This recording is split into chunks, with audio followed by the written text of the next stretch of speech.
Hey everybody, thanks so much for tuning in to EduMatch. So tonight we're doing a rewind from 2015. So this episode is to pay or not to pay. Check it out.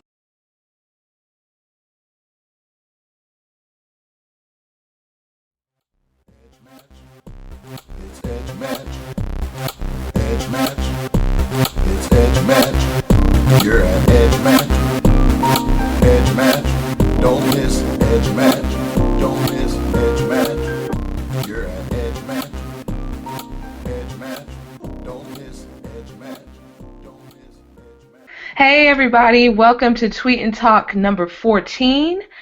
Please follow along with us on Google Hangouts. If you are watching this video, then you already know about that. You're already hip. But also follow along with us on our Twitter hashtag EduMatch. Speaking of EduMatch, and check us out on the web, edumatch.education, where you can sign up to be the featured person of the day and be connected with other educators along similar lines of interest. Now, tonight's topic is a great one. It's a friendly debate that we're going to have whether or not educational resources should be paid. So with that, I'm going to go ahead and turn things over to our moderator, Rafronz Davis. Hello, everyone. I'm really excited to have this conversation, especially since we're in the business. I'm actually in my role. I get to approve or deny whether or not we get to buy apps or not buy apps or whatever resources that we're using in our school districts. And I have my own opinions on it, which I'm going to save for later. But it's super excited to have the panelists that we have on board. Sarah, did you do all the introductions? No, I did not. But if you wanted to have everyone introduce themselves, that would be awesome. Yes, go ahead. Everyone introduce yourself, starting with it's Angelina. Hi, I'm Anjanette. Anjanette, I'm so sorry. Okay, it's okay. My name is Anjanette. I am employed with the School Board of Broward County, which is the Fort Lauderdale area. I'm also an adjunct college professor at the University of Fort Lauderdale. So I'm real excited to be a part of this group. Thank you for inviting me. Next, I know Alice Keeler. Go ahead and Alice, give us a little bit of background, even though everybody on the internet knows who you are. Not everyone knows who I am. So I'm Alice. I live in California. I'm at California State Fresno with my 3D printer trying to melt plastic today. And I taught math for 14 years, and now I teach teachers. Awesome. And, of course, we have Sarah and myself. So I guess I'll start with the first question. To free or not free? That's the question. Just to kind of get us started in this, what are your thoughts? Alice? Free is free like a puppy sometimes. I mean, there's always a cost. And so why is somebody giving you something for free? There's not that much altruism in the world that people are really just giving you something for nothing. There's some sort of advertising. So I think that we want to be careful about that. And the other part is that somebody put a lot of effort and time into making it. If you want high quality products for your students, expecting them to be free, I think is unrealistic. Sarah, I'm tossing it to you now. Oh wow, okay, cool. Yeah, I definitely get what you're saying with that, Alice, in terms of people putting a lot of time and resources into it. For me, then I kind of tend to prefer using free things just because we as educators, we're using them to help our students grow, and just I feel like if everything were to go paid, then that would just that would be very, very hard to pull off. So I tend to look for the freer things, the freer, if that's a word. But I see that Stefan on Twitter was talking about open educational resources, and I just wanted to go ahead and mention that as well, something I just found out about not too long ago. And there are just so many great things. So I think that when we create and we share, then it's kind of like helping each other out, scratching each other's backs. Anjanette? Free. That's a word that I'm learning how to take advantage of. I've been paying for everything, and I'm getting to the point where it's starting to hit my personal pocket. So I am looking now for the free resources. Currently, I'm in Broward County Schools as a Digital 5 teacher, which means our total instruction is online, and my students have laptops. I was paying for a lot of different services, and then just recently with getting trained for this, finally I'm tapping into a lot of free resources. So I'm definitely an advocate for free.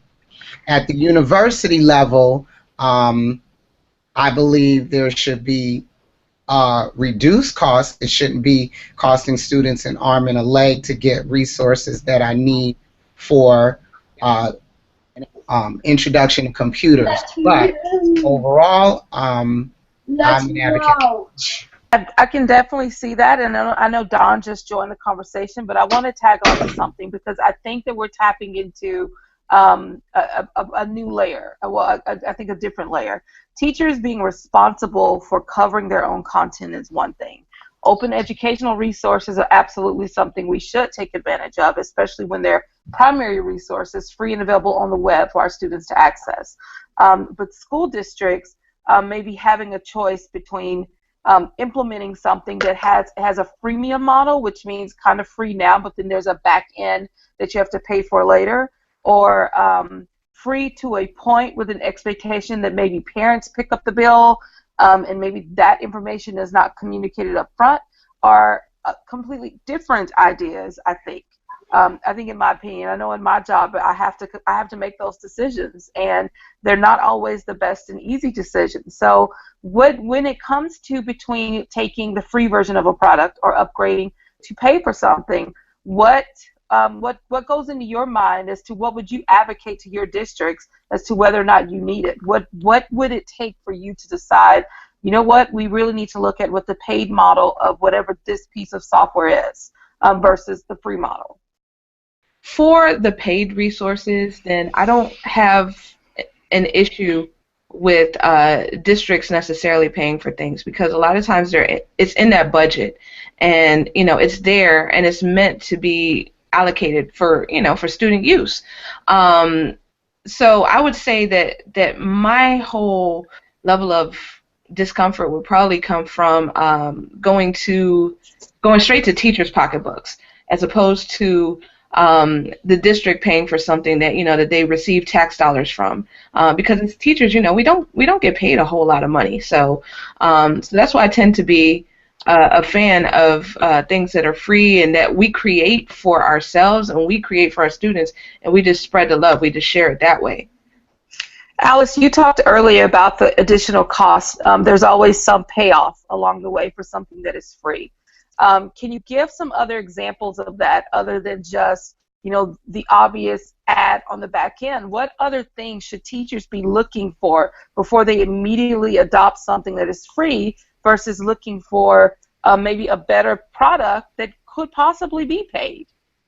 I think that just looking at the overall design and usability, obviously that impacts how much time students have to spend in class, and cost of time to learn something and cost of time just to manage it. Like if I have to dig through a bunch of extra clicks and things, and it takes more instructional minutes are so valuable. But then also there's this cost of where it's suggestive sells to kids, and there is a pressure maybe to parents that they should be paying for stuff. And I know my kids don't always give me, I have 5 kids, so they don't always wow. give straight story. They're like, Mom, I have to have this. I'm like, you have to have what? And I call the school, and they're like, no, they don't have to have that. And that's usually the way it goes down. So it doesn't necessarily communicate so well back to home. So kids using an app that's freemium, where it's asking them to upgrade and they don't understand, then people start to think that they need to, and it puts a burden on parents.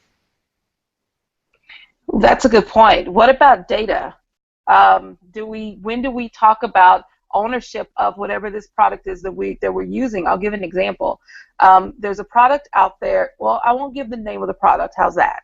There's several products that are created where students are uploading their content to it, and it's free for teachers, and they can use it all the time. But at the end of the day, the platform itself still maintains ownership of that student content. Should we be considering that? And if so, why not? I think we have to be considering that, because I have learned that when you use a platform for your data, that whatever happens to that platform will ultimately control your data. So that is the first thing. So then it becomes incumbent upon me to look for platforms that I really think are going to be there, that are going to be reliable for my students, and to kind of go with what Sarah said. I think it's not my job to pay for things for my job. At no other job do you do this. And so, asking teachers to pay for the apps when there's a lot of things, I mean, highly specialized apps might be one thing, but then the district should pay for that. But there's so many things that I use out there that are free and that are industry standard. Anything from like a Slack or an Asana or for goodness sake, Google. I was just hurrying and posting things on Google Classroom, but there's so much I can dig into that is free and is socially acceptable, the standard. So that is one thing, but data is a concern, and that's part of how we have to continue to teach digital citizenship, that this is out there. We need to put responsible things out there, well-researched, appropriate. So. Oh, that's a great one. And Jeanette, this question's for you. How do you find platforms that you might want to use in your class? Then, and then how do you compare whether or not they are worth the cost, whether it be free or paid? Good question. I do a lot of research, believe it or not, on Twitter, Google+, Edmodo, and I kind of do my own research, test it out, bring it to my administrator, say, hey, look, I want to, possibly try this. And if I see to go to the upgrade, it's going to cost, I have to bring it before it's called School Advisory Council, which is internal. Sometimes they approve it, sometimes they don't. And so then I have to look at my personal budget, which now I've just made the decision I'm not going to come out of my personal budget. If I can't do it, I just can't do it. Where I teach at, a lot of the parents, if they find out it's something for their class, for our class, and they want to upgrade, they will actually do the donors website and fund it for me. So that's one of the ways I'm able to get some of the stuff done. In other cases, we have to have school fundraisers. There's a math program we're using right now, and literally almost 250 fifth graders were using this particular piece of software at $3 a student. So we have to come up with creative ways to fund it, not just for my class, but 11 other fifth grade teachers. So there's a lot that I process. I'll test it out, do the 30 days, bring it to the SAC committee, bring it to the PTA, bring it to whoever will listen. That's a lot of hoops that you are having to cross to get what the software that you need for your students in class. So I'm wondering, when we're making those decisions, let's say we choose to use something that is free right now, and let's say eventually, and let's just put it out there, not everything stays free forever. Eventually, They have to make money. So at which point in time how much time do we invest in the free programs that we use before we start to ask those questions about, all right, we have our whole district on board. When is this going to start costing me per student? How much is this going to cost me? And then how do you decide whether or not to move forward? Do you decide whether or not to move forward? I guess that's a better question. I know in my district, our teachers wouldn't. They would make recommendations, and then ultimately it would come up to our leadership team and our teachers, whoever are giving the input on that, I should say, as to whether or not we move forward, as well as cost. What does that look like in your districts? Sarah? All right, that is a fantastic question. I would say I would definitely get as much use out of the free model as possible, like ride that sucker till the wheels fall off. And if I see that there is some kind of benefit in upgrading, then at that point I would do it. There have been products that I've upgraded to the paid version before, but it's had to really have some kind of draw for me, something that I wasn't getting in the free version that would make my life easier, and my students' lives easier. Most importantly, my students' lives easier. So I guess that would kind of be what would come into play for me the most. It would definitely have to be something that would be worth it, in terms of helping my students learn the content better or helping them learn better. You know, I will tell you that in our district, we're using Google Apps, which are free. But honestly, Google Apps are free to a point because you have Google Apps, but then you have all of the management pieces that you have to pay for to make sure that they're running efficiently in your district. And yes, there's tons of scripts, but if you don't have the skill set of the people in your district that know how to organize those pieces, then you have to reach out and maybe help to find someone else to pay to help make sure that that system works correctly. Are y'all encountering anything like that in your district with pieces that were once free, but you're still having to invest additional funding in order to have them run efficiently? Or are we the only ones that this is happening to? This has definitely happened to me. Trying not to use the company, but they do a reading and math and science program. We got 90 days free. My elementary school has 1,300 students, and so we had to, it was great. It was beneficial. We saw learning gains, and then the software time was running out, and we had to petition the district, okay, you might want to consider funding us. And our district has 270,000 students. So we had to petition school board members, the reading, science, STEM, just to see if we could get funding. And fortunately we did. Fortunately, they made it a district initiative once. We were like the guinea pig of sorts, but it was a lot through the last, I would say, 18 months after to really get it re-implemented in our district. See, that's another consideration that we have to do. Like, you can't just budget for free. You have to budget for the things that you have to pay for the free things you're using. And that typically does happen. I know that we're running out of time because Sarah told me this was only supposed to be 15 minutes. I think she at least heard that part. But I did want to get in one question that came over from Twitter that I retweeted it. It said, how about in-app purchases? What are responsibilities to students and parents? That's a very good question. Alice, you want to take this one? If I can find the mute button. I think that's something to be really careful about because as I mentioned before, I think that there is a pressure by kids and parents who don't really understand that you're not asking them to pay money. And so no matter how many times you communicate that with kids, that they don't need to spend any money and they don't need to upgrade it, kids are kids. Actually, adults are not much better. So, I don't know how I feel about that because I do use free resources and, and I understand the price of free is not free. And so that is me having to communicate as clearly as I can with parents through my newsletter and to the kids. You guys don't have to buy this. But you got to make sure that, some of the kids do have money on their iTunes accounts and they might accidentally purchase something. And then what are you going to do? Are you on the hook for that? Ooh. Those are tough ones. Hey, Dawn, what are your thoughts on that? How do you deal with in-app purchases?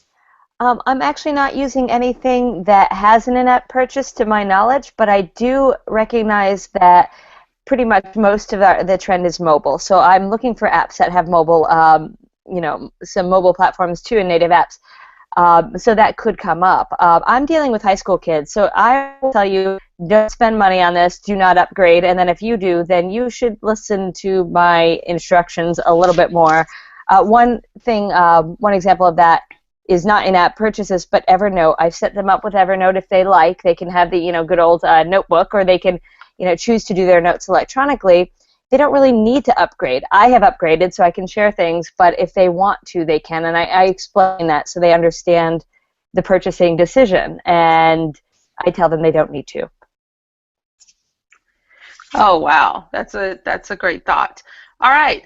Any closing ideas? We're like way over time, but this has been such a great conversation, and I appreciate it having. Well, yeah, we really need to get people on board. There's so much technology out there that isn't being utilized and is a district purchase that's in the tech graveyard, that maybe if everybody who is using these things had a chance and more of a say in the process, somebody could reallocate that, because the entrepreneurs should have some money too. They made this stuff for us.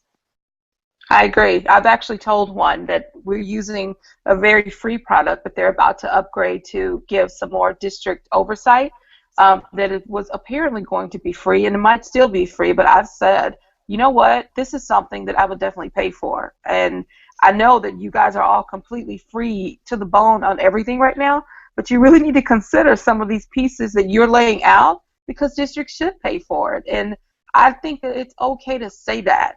That's why there's money there. That's why we have those resources to do. And I would much rather pay for something that's going to benefit us in the long run than deal with something that's kind of sort of free, but then maybe not, that is not really helping us to communicate more efficiently. Any final thoughts for you, Anjanette? I'm listening to what you're saying, and with that part, I guess that's why school board sees a lot of me, because some things I believe they should pay for, and it doesn't just benefit my school; it benefits our very diverse district. We have over 102 countries, over 100 languages, and some of the software that I'm asking them to purchase will benefit all students. That is, I think every district should have, the teachers should be empowered to know they have a voice to advocate in that way. I hope your students feel that they can advocate for themselves in that way, because that's what's going to help us make better decisions when we have people that will say the things that you are saying. Sarah, your final word, and then we're done. All right. Well, thank you to everyone on the panel. Refrance, thank you for moderating. Awesome job, and thank you to everyone. You all gave such a rich discussion tonight. Thank you to everybody who was following along with us on Google Hangouts as well as on Twitter with the hashtag. So, just wanted to let you all know that the Twitter chat will be storified, and the Google Hangout, we will strip the audio and put it as an iTunes podcast. Be sure to come back next week. We're going to be talking classroom management strategies, so you can find that at bit.ly/tweettalk15. One more time, bit.ly/tweettalk15. And there you can sign up, and you can say that you want to be a panelist if you're interested in doing so, or you can watch us when we get together at 6 p.m. next week.